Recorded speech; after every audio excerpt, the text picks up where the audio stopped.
राष्ट्रपति Joseph रोबिनेट Biden junior यानी Joe Biden राष्ट्रपति पद का चुनाव जीत चुके हैं। अमेरिका के नए राष्ट्रपति जो बाइडेन के कार्यकाल में भारत और अमेरिका के रिश्ते कैसे होंगे, इसे लेकर भी अब चर्चा काफी शुरू हो चुकी है दोनों देशों के संबंधों को लेकर। हालांकि 21वीं सदी में भारत और अमेरिका के व्यापारिक, रक्षा, रणनीतिक और सुरक्षा संबंध मजबूत ही हुए हैं। फिर राष्ट्रपति की कुर्सी पर चाहे रिपब्लिकन पार्टी का व्यक्ति हो या फिर डेमोक्रेट का। क्या यही ट्रेंड बाइडेन प्रशासन में भी बरकरार रहने के आसार हैं? आज की चर्चा में हम इन्हीं आयामों पर बातचीत करेंगे। हम जानेंगे कि भारत और अमेरिका के संबंधों को लेकर किस तरह की दिशा तय होगी अब सत्ता परिवर्तन के बाद अमेरिका में। और इस पर चर्चा के लिए दो खास मेहमान हमारे साथ मौजूद हैं। हमारे साथ है पीटीआई की मुख्य संवाददाता, न्यूयॉर्क में पीटीआई के मुख्य संवाददाता योशिता सिंह और विदेश मामलों के विशेषज्ञ शक्ति सिन्हा साहब। आप दोनों मेहमानों का बहुत बहुत शुक्रिया राज्यसभा टीवी के साथ जुड़ने के लिए। सिन्हा साहब, आपसे शुरुआत करूं तो अमेरिका में सत्ता परिवर्तन भारत के लिहाज से, भारत के नजरिए से कितना अहम है? बहुत अहम है, क्योंकि अमेरिका सबसे बड़ा देश में सबसे बड़ा देश है। अमेरिकी फौज को देखिए, उनके आर्थिक स्थिति को देखिए, व्यापार में देखिए, जहां देखिए। तो भारत में तो दिलचस्पी हम लेते ही अमेरिका में, क्योंकि हमारे बहुत महत्वपूर्ण देश है। विश्व में यही हाल है। और जैसे अभी आपने कहा, पिछले कुछ सालों में भारत अमेरिका के रिश्ते में काफी बढ़ोतरी हुई है। कई बुनियादी मामले पर हमारी सहमति हुई है, बहुत बड़े मामले में सहमति हुई है। और जिस तरीके से हमारे इलाके में इंडो पैसिफिक में बदलाव आ रहा है, भारत और अमेरिका के जो इंटरेस्ट हैं जापान के एक साथ मिलजुल रहे हैं, तो इसलिए भारत को चिंता जरूर होती है अमेरिका में बदलाव होता है तब। बट चिंता के साथ साथ हमें ये भी बात याद रखना चाहिए कि देश में सत्ता परिवर्तन तो होता है, व्यवस्था परिवर्तन तो नहीं हो रहा है ना। तो अगर व्यवस्था परिवर्तन नहीं है तो उतराव चढ़ाव जरूर होगा, मगर मेरे ख्याल से नए रिश्ते बनाने पड़ेंगे ऊपर से नीचे। अमेरिका में भारत जैसा नहीं है। अमेरिका में पूरी सरकार ही बदल जाती है। Secretary of state, deputy secretary of state, assistant secretary of state, under secretary of state सब बदल जाते हैं। तो आपको दोबारा सबके साथ रिश्ते बनाने पड़ते हैं। कभी समय लगता है 3 महीना, 6 महीना। तो ये बात हमारे दिमाग में हरदम रहेगी और ये सोच के चलना पड़ेगा किस तरीके से हम यूएस नए प्रशासन को, बाइडेन प्रशासन को और कांग्रेस को, सेनेट को किस तरीके से उनके साथ समझौता करें।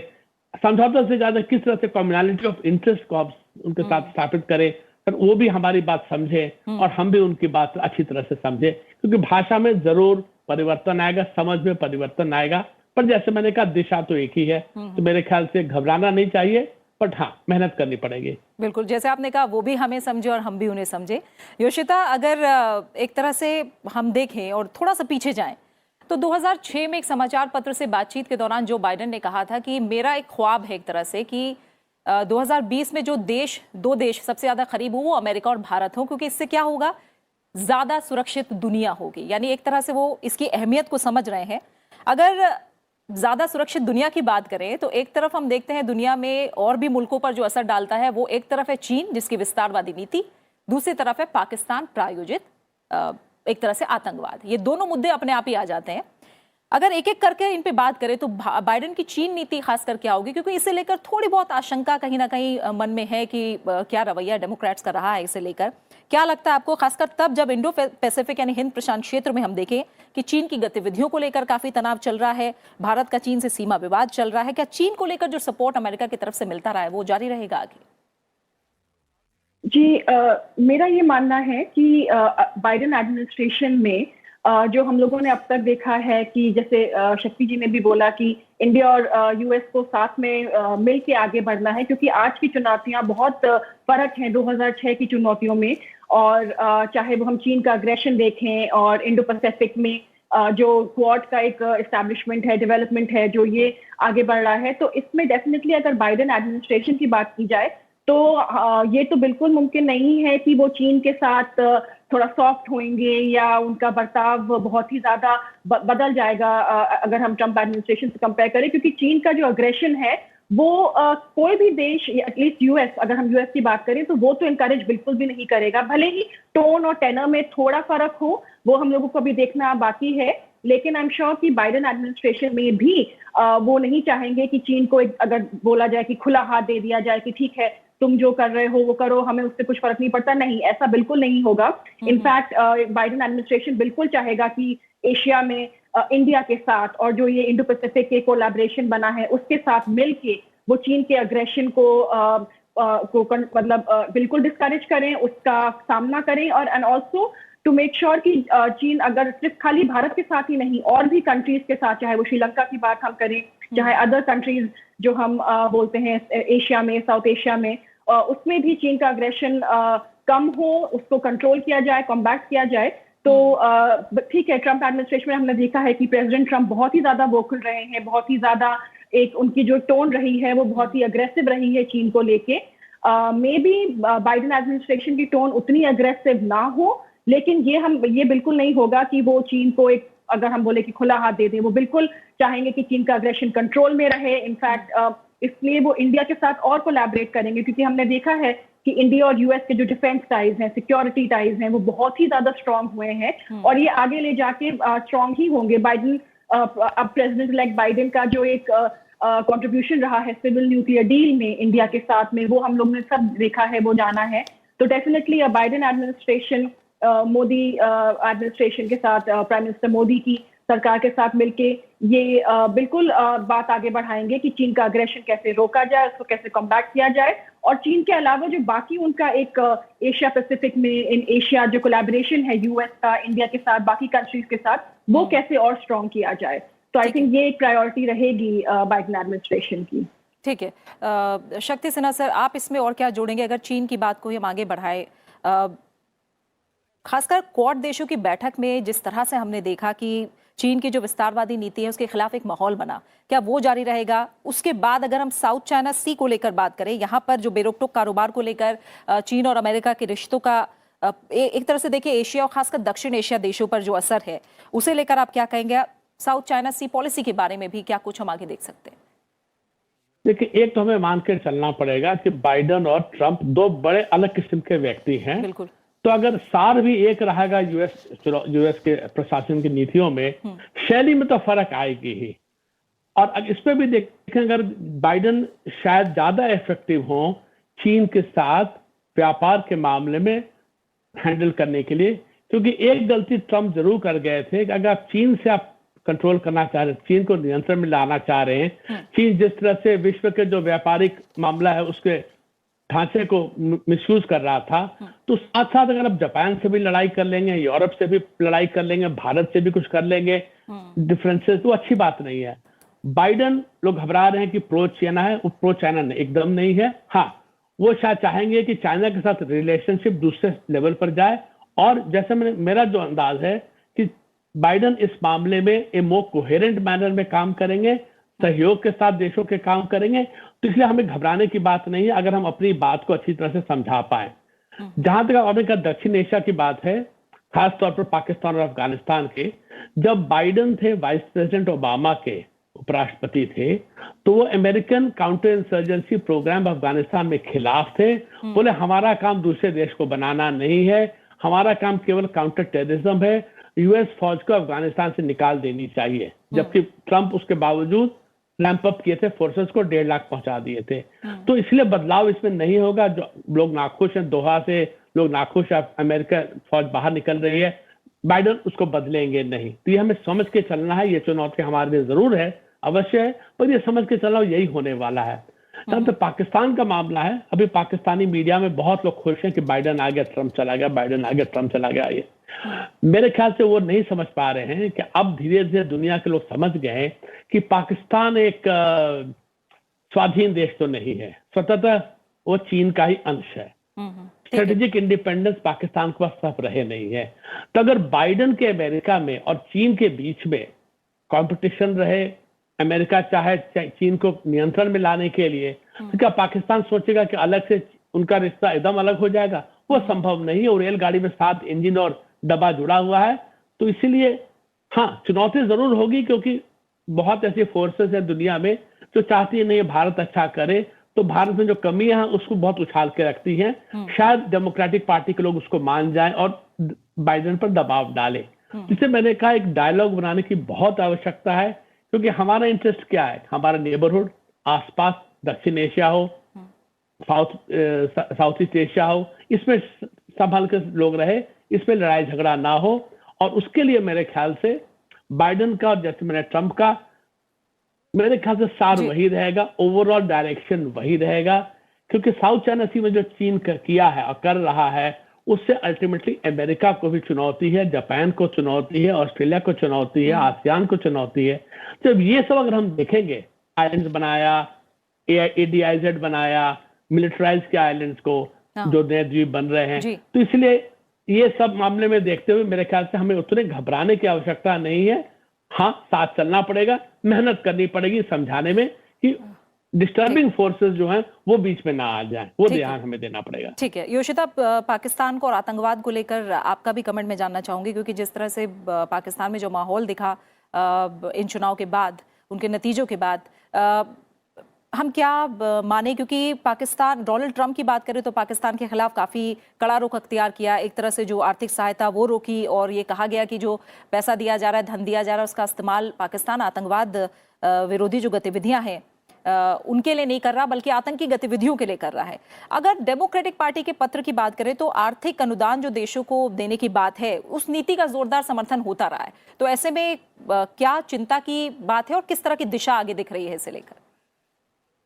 जी, मुझे लगता है कि अगर जहां तक पाकिस्तान की बात है और बाइडेन एडमिनिस्ट्रेशन की बात है, again I think Biden administration भी थोड़ा बिल्कुल एक टफ स्टांस तो अपनाएगा ही पाकिस्तान के अगेंस्ट, बिकॉज ऑल्सो जो मतलब जो पैसे दिए हैं या जो एड दिया है वो तो जो एड दिया है वो है ही है, but I think Biden administration भी चाहे, and again the US as a country, वो चाहेगा कि जो पाकिस्तान बिल्कुल वो पुख्ता स्टेप्स ले जिससे जो अगेंस्ट टेररिज्म है या जो टेरर आउटफिट्स हैं जो उसके सॉइल पे हैं। तो आई थिंक अगेन 2008 में या 12 में जब ओबामा एडमिनिस्ट्रेशन था और अब जब बाइडेन एडमिनिस्ट्रेशन आ रहा है, तो इट्स अ डिफरेंट वर्ल्ड। और ये हम लोगों ने देखा है कि पाकिस्तान अपने जो सॉइल पे जो उनके जो टेरर आउटफिट्स हैं, जो टेरर ऑर्गेनाइजेशंस हैं, उनके अगेंस्ट उन्होंने ज्यादा मतलब वो बस बोलते हैं, बट इनफैक्ट जो ऑन द ग्राउंड जो रियलिटी है वो बहुत डिफरेंट है। तो I am sure Biden administration भी एनकरेज नहीं करेगा कि ठीक है, पाकिस्तान अगर अपने ऑन द सॉइल जो उनके टेरर आउटफिट्स है उसके अगेंस्ट कोई पुख्ता एक्शन नहीं ले रहा है, उसके बावजूद वो उनको एड मिलती रहेगी या उसके बावजूद उनको हेल्प मिलती रहेगी। नहीं, बिल्कुल ये ऐसा नहीं होगा, क्योंकि अगेन ओवरऑल अगर हम देखें जो एक टेररिज्म, काउंटर टेररिज्म की जो स्ट्रैटेजी है, जो US और इंडिया बहुत स्ट्रांग है इसमें मिलके, साथ में काउंटर टेररिज्म उनकी जो एक कोऑपरेशन है बहुत ही ज्यादा स्ट्रांग हो गई है पिछले कुछ वर्षों में। और इंडिया एक बहुत ही इंपॉर्टेंट पार्टनर रहेगा US के लिए साउथ एशिया में, चाहे वो अगेंस्ट चाइना के खिलाफ की अगर बात की जाए या पाकिस्तान के, तो डेफिनेटली खुला हाथ तो नहीं होगा कि ठीक है आप एड लीजिए, लेकिन अगर बाइडेन एडमिनिस्ट्रेशन ये देखेगा कि पाकिस्तान अगेन सपोर्ट कर रहा है या as a state policy terrorism को अपना रहा है, तो वो डेफिनेटली इसके लिए स्ट्रांग एक उसकी वॉइस आएगी। एंड आई थिंक जो ये रवैया रहा है कि टू सी कि पहले आप एक्शन लीजिए against terror outfits on your soil, उसके बाद में आपको कोई हेल्प मिलेगी या एड मिलेगी, ये आई थिंक रवैया डेफिनेटली आगे बाइडेन एडमिनिस्ट्रेशन का भी रहेगा। अगेन जैसे कि मैंने पहले बोला और जैसे शक्ति जी ने भी बोला कि थोड़ा मतलब फर्क आ सकता है लहजे में या किस हिसाब से बाइडेन एडमिनिस्ट्रेशन पाकिस्तान या चाइना या और कंट्री के साथ डील करता है विज़िबी जैसे ट्रंप एडमिनिस्ट्रेशन ने किया है, क्योंकि नई सरकार है, नया लीडर है, तो उनका एक अपना वे ऑफ वर्किंग होगा बाकी कंट्रीज के साथ में। लेकिन जो एक बेसिक पॉइंट है कि डेफिनेटली आपको टेररिज्म रोकना है और उसके लिए बहुत जरूरी है कि पाकिस्तान पे एक स्ट्रॉन्ग वॉइस बनी रहे, पाकिस्तान पे एक स्ट्रॉन्ग मैसेज बना रहे कि नहीं आप एड मांग सकते हैं, लेकिन अगर टेररिज्म के अगेंस्ट आप कोई मैसेज नहीं लेंगे या कोई एक्शन नहीं लेंगे तो फिर US को देखना पड़ेगा कि वो आगे कैसे पाकिस्तान के साथ डील करे। एंड डेफिनेटली अब अफगानिस्तान का भी हम लोग अगर देखें, क्योंकि एवरीथिंग सब एक दूसरे से लिंक्ड हो जाते हैं एक पॉइंट पे आके, मतलब आप किसी एक कंट्री को आइसोलेशन में नहीं देख सकते हैं। तो डेफिनेटली ट्रंप एडमिनिस्ट्रेशन भी चाहेगा कि काउंटर टेररिज्म स्ट्रांग हो, सिक्योरिटी स्ट्रांग हो, डिफेंस स्ट्रांग हो, तभी आप फिर इकोनॉमी भी स्ट्रांग कर सकते हैं, तभी आप बाकी कोऑपरेशन भी स्ट्रांग कर सकते हैं। तो आई थिंक बाइडेन एडमिनिस्ट्रेशन भी एक कड़ा रुख अपनाएगा अगेंस्ट टेररिज्म एंड अगर इस पे फिर बात करें तो ऑब्वियसली अगेंस्ट पाकिस्तान ऑल्सो। ठीक है। और सिरा सर, अगर पिछले 4 साल की बात करें तो एक मसला या कहें एक देश जिसकी सबसे ज्यादा चर्चा हुई वो ईरान भी रहा, क्योंकि डोनाल्ड ट्रंप बराक ओबामा के ईरान समझौते से अलग हो गए, कितने कड़े प्रतिबंध लगे वो हमने देखा, और ईरान पर अब तक सबसे सख्त जो प्रतिबंध रहे उसका कहीं ना कहीं असर बाकी मुल्कों पर भी पड़ा है। अब जो डेमोक्रेट्स हैं वो फिर से ओबामा के ईरान परमाणु समझौते पर वापस जाने की बात कर रहे हैं। एक तरह से कुल मिलाकर अगर इसका भारत पर असर देखें तो इस पर आपकी राय क्या है? सबसे पहले तो क्या बाइडेन जा पाएंगे ओबामा वाली JCPOA पर, 2015 की नीति पर, एग्रीमेंट पर? मेरे ख्याल से थोड़ी कठिनाई होगी उन्हें, क्योंकि सेनेट उनके साथ नहीं है इस मामले में। सेनेट ऐसे कोई एग्रीमेंट ट्रीटी पर प्रेसिडेंट को समर्थन नहीं देगा, और अमेरिकी संविधान के अनुसार उनकी आवश्यकता होती है सेनेट की अप्रूवल की, तो वो कष्ट जरूर आएगा। दूसरी बात यह भी है कि ईरान भी काफी बदल गया है। ईरान जो 2015 में था, जिस तरह उनका व्यवहार था दुनिया के साथ, अरब में काफी अंतर आ गया है। तो इससे देखा जा रहा है कि जिस तरीके से उनका रिश्ता वेस्ट एशिया में हुआ है, पश्चिम एशिया में हुआ, बाकी देशों के साथ काफी बिगड़ गया है। और अमेरिका का जो लॉन्ग टर्म रिलेशनशिप है इजराइल के साथ और अरब देशों के साथ, सऊदी अरब और UAE के साथ जो है, तो काफी कठिनाई आएगी। हाँ, वो कोशिश जरूर करेंगे कि रास्ता निकले कि ईरान अपने न्यूक्लियर और मिसाइल प्रोग्राम पर नियंत्रण लाए। ये अमेरिका के हित में, वो चाहेंगे ये करने के लिए, क्योंकि अगर आगे बिगड़ेगी मामला तो भारत जैसे देश पर भी असर पड़ेगा, क्योंकि हम नहीं चाहते कि हमारे इलाके में, हमारे नेबरहुड में, आप देखिएगा पार्टीशन के पहले ईरान हमारा नेबर था, अब पाकिस्तान आ गया हमारे रास्ते में। तो ईरान बहुत हमारे पास है, हम काफी पहले से सामान खरीदते थे, तेल खरीदते थे, चावल बेचते थे, दवाई बेचते थे, अब सब वो बंद हो गया है। हमारे ईरान की आवश्यकता है अफगानिस्तान के लिए रास्ता, चाहे बाहर, वहां हमने पोर्ट बनाया, बंदरगाह बनाया है, वहां से हम रेलवे लाइन बनाना चाह रहे थे, वो रुक गया है। रोड अच्छा हाईवे बन चुका है, जिससे भारत और ईरान, भारत और अफगानिस्तान दुनिया को अप्रोच कर पा रहा है। ट्रंप ने भी अपने सैंक्शन में इसलिए चाहे बाहर पोर्ट को बाहर रखा था ईरान सैंक्शन से। तो मेरे ख्याल से अमेरिका भी जब इस पर असर डालेगी, अगर दबाव डालेगी और सिचुएशन बिगड़ेगा, तब जरूर भारत पर असर पड़ेगा, बिकॉज भारत नहीं चाहता है कि वेस्ट एशिया में अरब देश और ईरान के बीच में युद्ध क्या टेंशन ना बढ़े। टेंशन बढ़ने से हमें कष्ट होती है, क्योंकि हम चाहते हैं कि इस एरिया में कोई पार्टी आके घाव पर नमक ना छिड़के। तो ये टेंशन हमारे पास जरूर रहेगा। ठीक है। और किसी भी देश की अर्थव्यवस्था पर जो सीधा असर पड़ता है वो है व्यापारिक संबंधों का। योशिता, भारत और अमेरिका के व्यापारिक संबंधों की अगर अब हम बात करें तो 4 साल में हमने देखा ये काफी बढ़ा है व्यापार दोनों देशों के बीच, लेकिन इस बीच कुछ दिक्कतें भी हमने देखी। कई भारतीय उत्पादों पर ड्यूटी लगाई गई अमेरिका की तरफ से, जो प्रेफरेंशियल ट्रेड स्टेटस था वो खत्म कर दिया गया। अब व्यापारिक संबंधों को लेकर आगे क्या दिशा दिख रही है?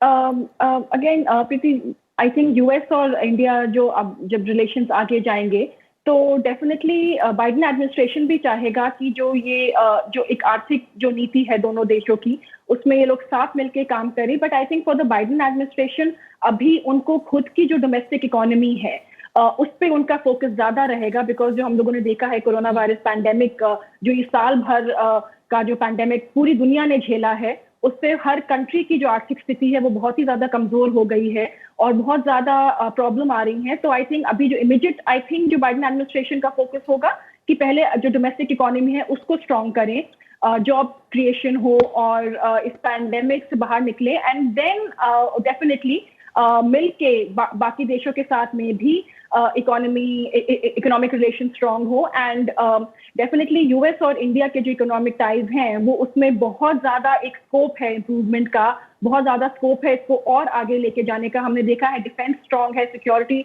और काउंटर टेररिज्म रिलेशनशिप बहुत स्ट्रॉन्ग है, लेकिन जैसे कि आपने मेंशन किया GSP है या ड्यूटीज हैं, ये काफी इश्यूज हैं जो अभी भी हम लोग मतलब चाहते हैं कि US और इंडिया इसको सॉल्व करें। हम लोगों ने 2+2 डायलॉग में भी देखा था, बहुत दिनों से डील की बात चल रही है, मेगा डील की बात चल रही है। बट आई थिंक चाहे वो US एडमिनिस्ट्रेशन हो या इवन इंडिया, कोई भी ऐसी डील जो अभी फिलहाल डोमेस्टिक मैन्युफैक्चरर्स को या डोमेस्टिक बिजनेस को हैम्पर करेगी, वो कोई भी देश नहीं चाहेगा, क्योंकि जो कोरोना वायरस पैंडेमिक है उसने जिस हिसाब से इकोनॉमीज को लाके खड़ा कर दिया है जिस पॉइंट पे, उस पॉइंट पे चाहे वो भारत हो, चाहे वो US हो, चाहे कोई भी कंट्री हो, पहले वो अपनी इकोनॉमी स्ट्रॉन्ग करना चाहेंगे and then they will take steps कि आगे कैसे बायलैटरल इकोनॉमी स्ट्रॉन्ग हो या बायलैटरल रिलेशन स्ट्रॉन्ग हो।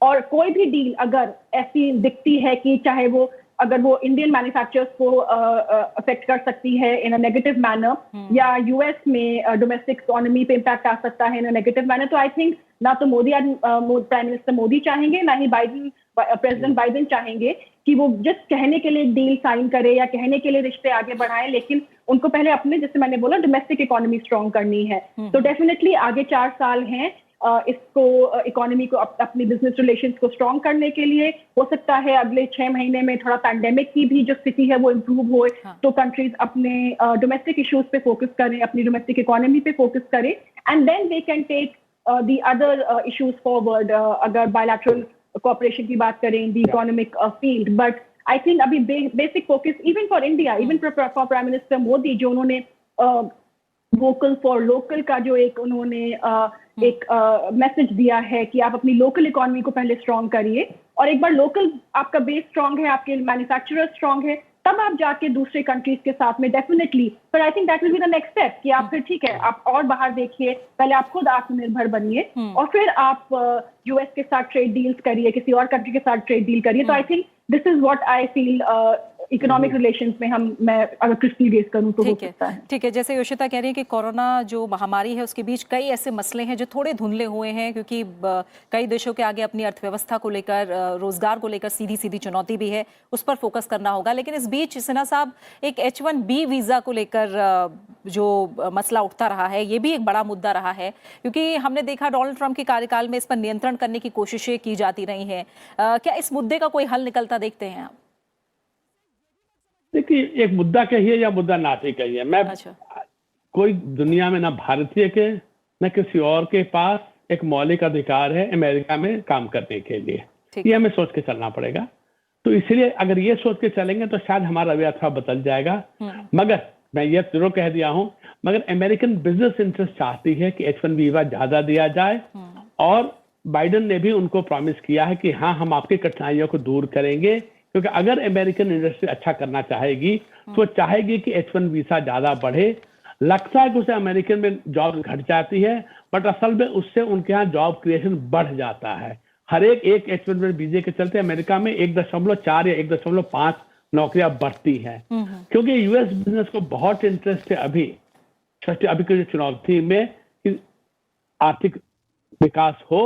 तो मेरे ख्याल से H1B वीजा पर जरूर आगे बढ़ेगी अमेरिकन सरकार, कोशिश करेगी कि जितना ज्यादा हो, स्पेशली जहाँ स्प्लिट फैमिलीज है, जहाँ एक स्पाउस ऑलरेडी काम कर रहा है, दूसरे को लाना है, मेरे ख्याल से इस पर वो सहानुभूति पर काम जरूर अवश्य करेंगे।